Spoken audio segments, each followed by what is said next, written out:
নমস্কাৰ গ্ৰহণ কৰিব ছাৰ বাইদেউসকল নিৰ্বাচন সমাগত অৰ্থাৎ লোকসভা নিৰ্বাচন আহি আছে আমি বিকল্প এটা চিন্তা কৰিবই লাগিব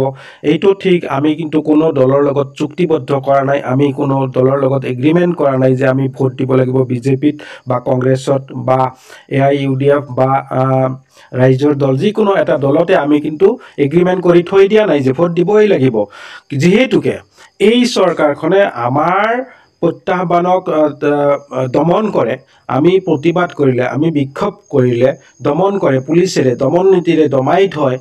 কোনোদিনে গুৰুত্ব নিদিলে ইমান আন্দোলনৰ পিছতো এতিয়া নিৰ্বাচন সমাগত আৰু ললিপপ দিহে গ'ল আলোচনাৰ নামত প্ৰতাৰণা গতিকে আমি নিশ্চয় বিকল্প এটা চিন্তা কৰিব হৈছে আৰু সেইমতে আমি নিশ্চয় পদক্ষেপ ল'ব লাগিব আৰু বিকল্পভাৱে আমি আমাৰ ভোট কাষ্টিং কৰিব লাগিব এই ক্ষেত্ৰত কিন্তু এগৰাকী ছাৰে শ্ৰদ্ধাৰ এগৰাকী ছাৰ নামটো মই অজ্ঞাত হৈ থাকিলো যিকি নহওক এই ছাৰৰ এটা লিখনি মই পাইছো সেই লিখনিটো পাঠ কৰি দিছো আৰু ইয়াৰ যুক্তি আছে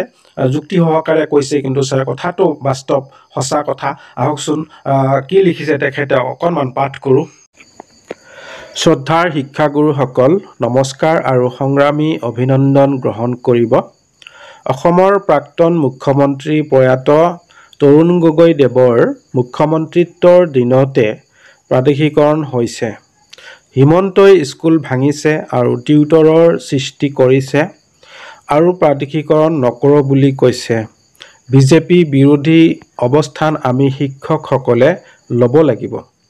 শিক্ষকৰ ভোট নালাগে বুলি কোৱাৰ পিছতো বিজেপিক ভোট দিয়াৰ যুক্তি নাই আমি শিক্ষকসকলেও অহংকাৰী হিমন্তৰ দৰ্প চূৰ্ণ কৰিবলৈ হাতে কামে লাগিব কংগ্ৰেছ বুলি নহয় বিৰোধী ঐক্যমঞ্চক সমৰ্থন কৰিব লাগে যদি হেয়া কৰিব পাৰো তেতিয়াহে বিধানসভা নিৰ্বাচনৰ আগত আমাৰ বিষয়টো চৰকাৰে প্ৰত্যাহ্বান হিচাপে ল'ব অন্যথা কোনোদিন আমাক গুৰুত্ব নিদিব আমাৰ স্বাৰ্থ প্ৰাদেশিকৰণ সঁচা কথা ইয়াৰ আগৰ যিটো টাৰ্মছ আছিলে বিজেপি চৰকাৰৰ ইয়াৰ আগৰ টাৰ্মত নিশ্চয়কৈ শিক্ষামন্ত্ৰী আছিল হিমন্ত বিশ্ব শৰ্মা আৰু এই হিমন্ত বিশ্ব শৰ্মাই কিন্তু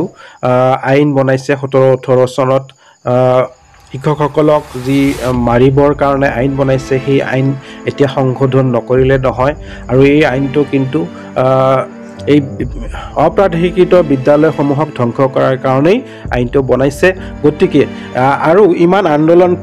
প্ৰতিবাদ বিক্ষোভ কাৰ্যসূচী ল'লেও কোনো গুৰুত্ব নিদিয়ে দমন নীতিৰে পুলিচেৰে দমন কৰি ৰাখিব খোজা এই এনেকুৱা অহংকাৰী চৰকাৰ বা অহংকাৰী মুখ্যমন্ত্ৰীৰ দিনত কোনোদিনেই প্ৰাদেশিকৰণ নহ'ব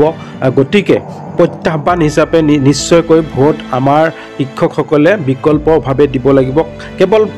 অপ্ৰাদেশিকৃতই নহয় টিউটৰসকলকো কোনো গুৰুত্ব দিয়া নাই তেখেতসকলেও কিন্তু OPS শিক্ষকসকলেও কিন্তু NPS শিক্ষকসকলেও কিন্তু বিকল্প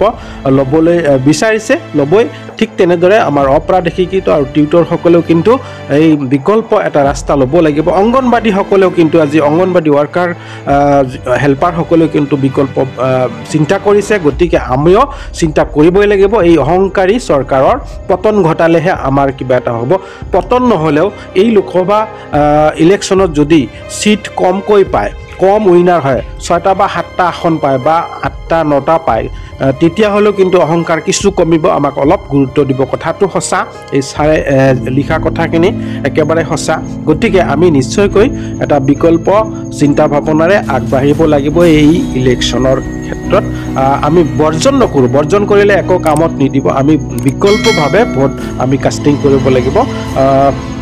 অন্য এটা ভিডিঅ'ত লগ পাম আজিৰ বাবে ইমানতেই ধন্যবাদ জয় অসম